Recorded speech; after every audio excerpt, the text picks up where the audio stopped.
Are you wondering why chess is more exciting than checkers? Well, for one thing, some of the chess pieces can move a lot farther than they can in checkers. Today, you get to be a rook.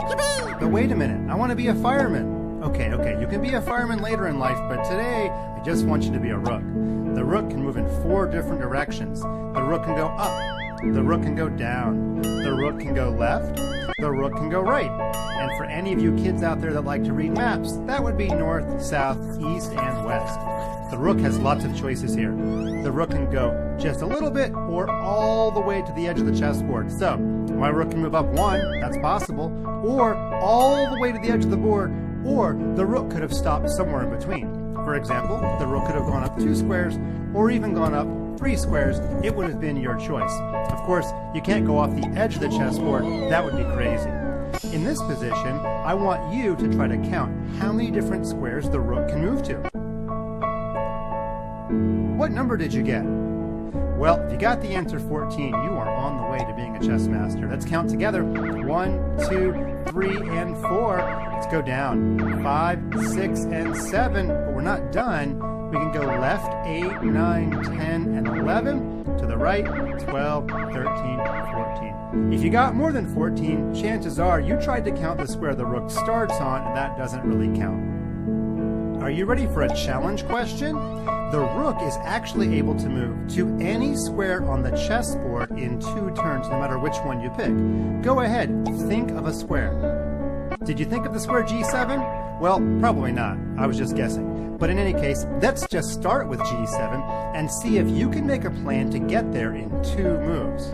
Now, you might think to start by traveling to the right, but if you go all the way to the edge of the board, you're not going to be able to get to G7 on the next turn. So, let's go back and maybe find a different way to get to G7. Instead, let's go to the right, but let's stop after only 2 squares. And if we do that on our next turn, we can travel forward and land on the red square.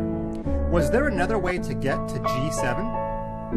Well, there was. I'm sure you found it. The rook could go forward and stop on the square E7, and then to the right and land on G7. Notice how I'm naming squares. I'm using the letter first and the number second. This square is G7 because it sits on the G file. That's what we call up and down rows, files. And the square also sits on rank number 7. That's what we call side-to-side rows. We call them ranks. The rook had 2 different ways to get to G7. Go ahead, try any other square on the board, and then see if you can figure out a way for the rook to get there in 2 moves. We'll do one more together. How about A6? Do you see a way to get there in 2 moves?